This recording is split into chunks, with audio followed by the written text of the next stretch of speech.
जिसके शरीर में सफेद चमड़ी पड़ने लगती है, चर्म रोग हो जाता है, या चेहरे पर आंख के पास में पूरा कालापन आ जाता है, उसको हमेशा याद रखना है, लाल चंदन का लेपन पीपल के पत्ते पर करिए।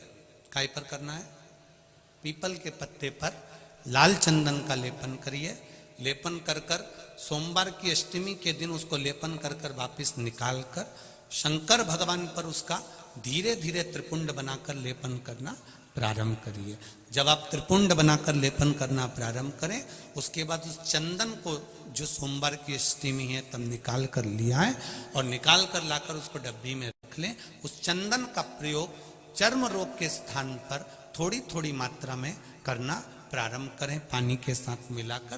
परंतु उस चंदन को केवल 6 से 7 दिन में प्रयोग करिएगा, ज्यादा नहीं।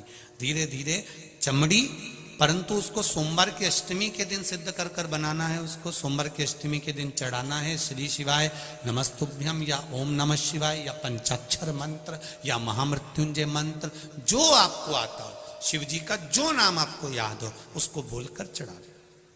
उसको लिया, फिर उसको अपने शरीर पर लगाना प्रारंभ करो। उसका फल आपको 15 दिन के अंदर धीरे धीरे धीरे धीरे प्राप्त होना प्रारंभ हो। लाल चंदन का प्रयोग शिव जी के लिए अवश्य। दूसरा, जब विषम परिस्थिति आ जाए, ऐसा लग रहा है कि आपने पशुपति व्रत कर लिया, सोमवार की अष्टमी का प्रयोग कर लिया, मैंने शंकर जी की आराधना कर ली, तो भी विषम परिस्थिति चल रही है, अभी तक कोई सुधार आने को तैयार नहीं है, तब शंकर जी के मंदिर में जब बेलपत्र चढ़ाने के लिए आप जाएं, तब प्रयास करिएगा कि बेलपत्र को, अशोक सुंदरी का स्थान सबको मालूम है ना? बोलो, जम के बोलो जरा, मालूम है सबको? अशोक सुंदरी वाली जगह पर बेलपत्री को, डंडी वाली जो जगह है जहां से पानी बहकर जाता है, उधर रखना है। उसी बेलपत्री को वापस उठाना है।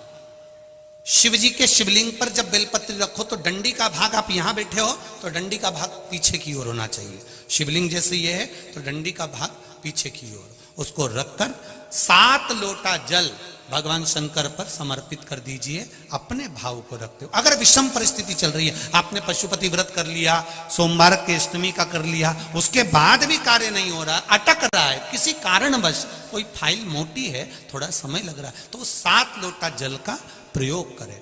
धीरे धीरे 7 लोटा जल शिव जी को बाल्टी में भरकर ले जाएं अपने घर से। 7 कलश जल शिव जी को समर्पित करना है और समर्पित करने के बाद उस बेलपत्री को वापिस अपने ही घर पर लेकर आ जाना है। 11 दिन 21 दिन उसको रखो, फिर उसका विसर्जन वापिस किसी नदी, सरोवर, तालाब या वृक्ष के नीचे कर दीजिए। बाबा हाथ पकड़कर बाहर निकाल ही देगा। परिस्थिति अगर बहुत विचित्र, विषमता, बहुत विषम परिस्थिति में उस जगह पर इसका प्रयोग कर सकते। शंकर भगवान को रिझाना, बेलपत्र का प्रयोग भगवान शिव को रिझाने का जो आनंद है, शिव को जो मनाने का आनंद है, वो एक स्वरूप ही अलग है, उसका एक स्वरूप आनंद।